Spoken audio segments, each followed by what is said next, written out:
To be accompanied by a parent or guardian. But why? Because this movie has naughty language. Next, please.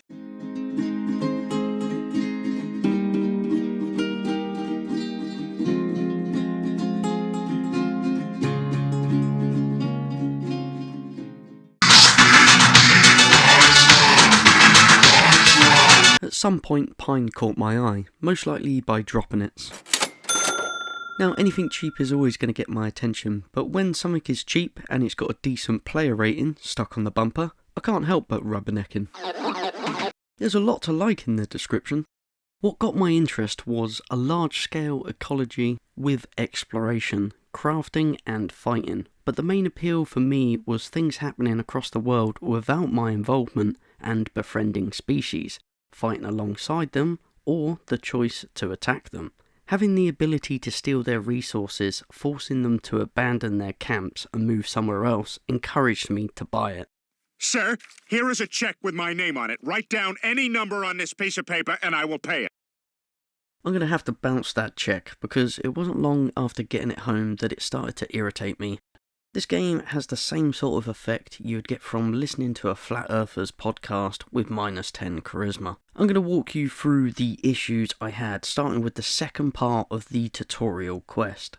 This quest further explains how shooting these targets activates something to happen. It failed to work. This went down as well as looking at a second-hand car that won't turn over.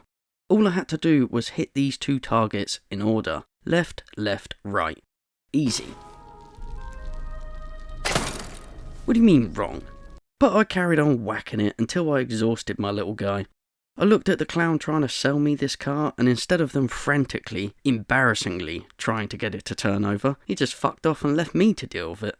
So I decided the best thing to do was call it a day and leave my brother trapped in the cave for the Descent people to deal with.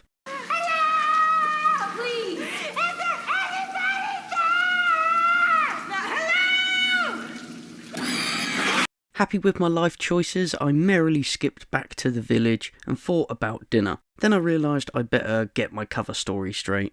I had to work an angle to get one of the grown-ups to go and save my brother without admitting I was with him. You see, we were told not to go out of bounds.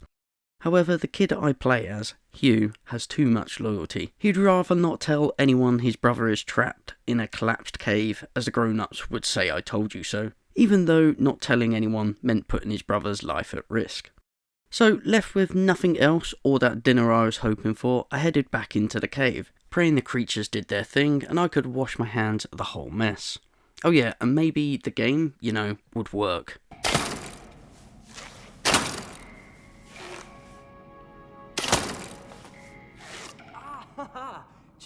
Wonderful. However, this is not a good sign for the game or me. Mainly me, because I have to carry on playing it until it strokes out. I must admit, because of the rocky start, I felt that it was only going to have a couple more pumps before it got there. Once again, another cave, another puzzle. This game clearly has an impotence when it comes to caves and switches. Anyway, I think what is supposed to happen is the rocks blocking the path are supposed to move when I pick up this thing. Maybe not, so I poke around just in case I've missed something. Satisfied I hadn't, I resorted to going in and out of the cave again to see if that old chestnut will work.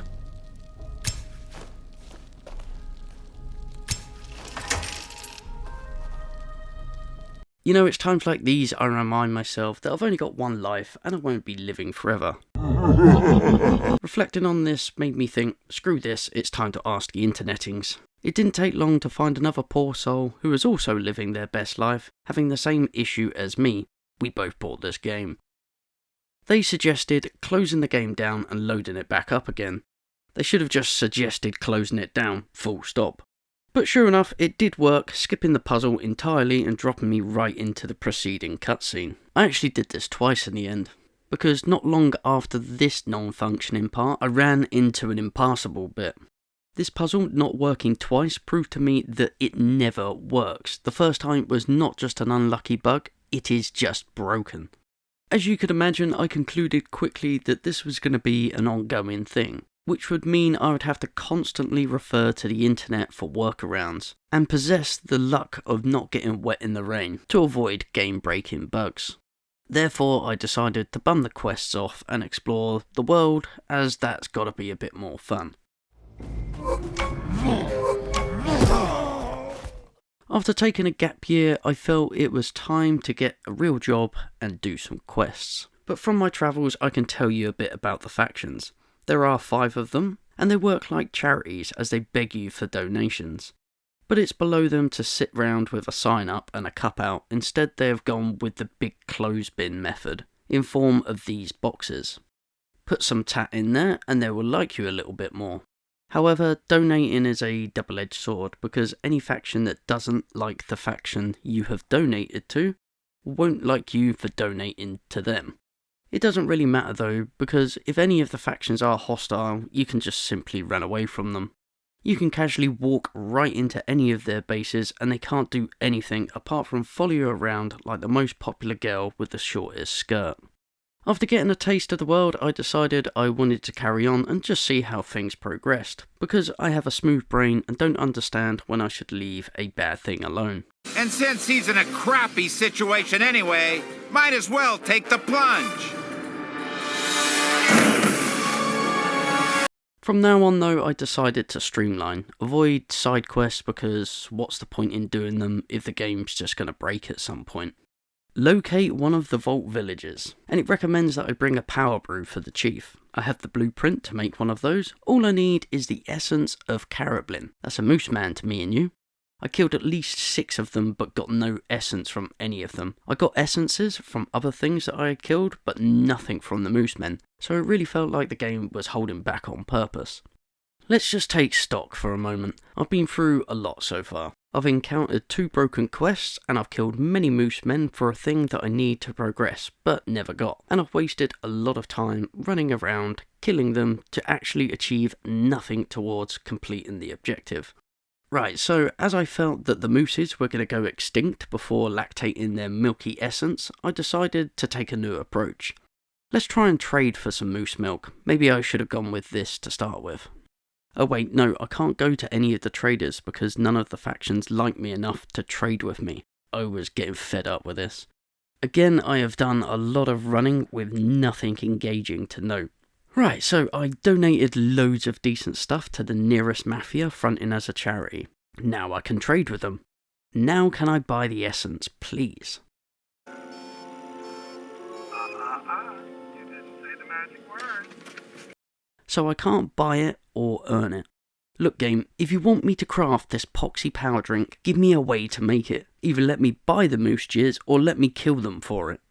I am sure this can be done with yet another workaround, but I'm not doing that for the entirety of this game. Either this works or the game can go. Wait a minute, it doesn't say that I have to explicitly give the chief a power drink. Maybe I can just donate loads of crap until the chief feels that I'm worthy enough to be spoken to. Ugh, you can't be serious. That is me done. The only thing that was keeping me going was to see how the faction system played out, but it's not worth this frustration. No payoff is worth this game of guess what the fuck I am thinking. I mean, it's highly unlikely the payoff was going to ever be like a full-scale Mount and Blade battle siege, was it? I just wanted to be mates with the crocodile people and murk some wimpy turkeys. But the fact is, this game is poorly programmed and broken from the start. I even donated to the mooses so they would trade with me. If anyone is going to have moose milk, it's going to be mooses, right? That's it, I'm checking the internet. Fuck you. Even if I did manage to get the moose milk, I am skeptical about how much fun I would have sapped out of this. Because one of the main components to a game like this is the combat. And the combat here is archaic, sluggish, and lacks any sort of crack to it. I found it as unappealing as someone else putting gravy on my plate. There's not much going on in the world either. You have a few animals that do nothing. The only enemy I found was these lizards that didn't get the cognitive evolution like the animals in the factions, so they mindlessly attack everything as if they've got small man syndrome. That's if you catch them awake.